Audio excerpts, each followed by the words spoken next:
Katsuki's POV. As Shitty Hair kept his gaze down at the floor, my eyes didn't leave his stupid face. I felt the tension rise in the room, and I was sure he felt it too. He spoke up before I had the chance to yell. "Look, Bakugo. I know you're mad at me for telling her Dash. I'd heard enough." I cut him off before another stupid word could leave his mouth. No, mad would be an understatement.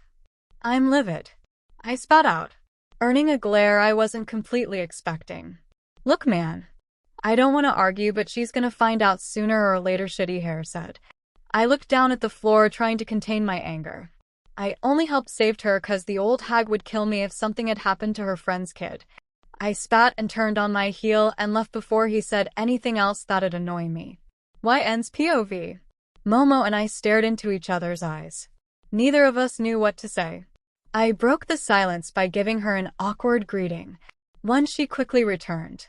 We avoided each other's gazes as I made my way over to my bed to unpack. That was the only thing I'd said to Momo for the rest of the night. Time skip. The next morning I woke up to find the room empty.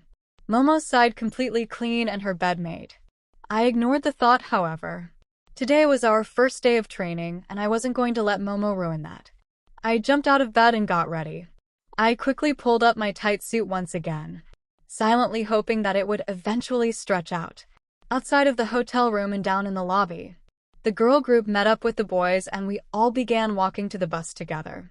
Everyone yelling and fighting over who they'd be sitting with. I made sure I kept distance from Bakugo. He might try and kill me after talking to him yesterday in the elevator. I looked around for Mina when my eyes landed on Bakugo. I studied his form from afar, just now realizing how good his suit looked on him. WTF am I thinking? And why about him? Bakugo has been nothing but trouble. Suddenly his gaze landed on me, and his eyes met mine. I quickly looked away and got in line to get on the bus. "Hey Bakugo," I heard someone say from behind me. I think it was Kaminari. "Why don't you sit with YN?"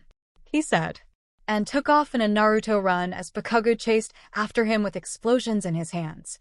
After everyone loaded up onto the bus and what seemed like hours of driving, we pulled up to the training center and saw the big training grounds that were waiting to be used. We stepped inside to find a huge arena for training, and everyone was pumped up by now. The joyful feeling didn't last very long when the door quickly slammed behind us, and our attention was called to the room in front of us.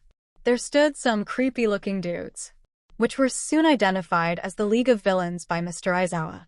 I could tell everyone's hearts had dropped like mine by the look on their faces. The crusty-looking one was saying something, but I didn't pay attention. I focused my attention to the weird purple one. He seemed the most dangerous, so I kept my gaze on him. I watched him slowly inch closer to the rest of the class, but before I had figured out his plan, it was too late. The strange purple dude who had said his name was Korajiri had stretched his body over the class, covering any way of escape. The last thing I saw before closing my eyes was purple and gray clouds of smoke that spread throughout the entire building. Thanks for watching my video.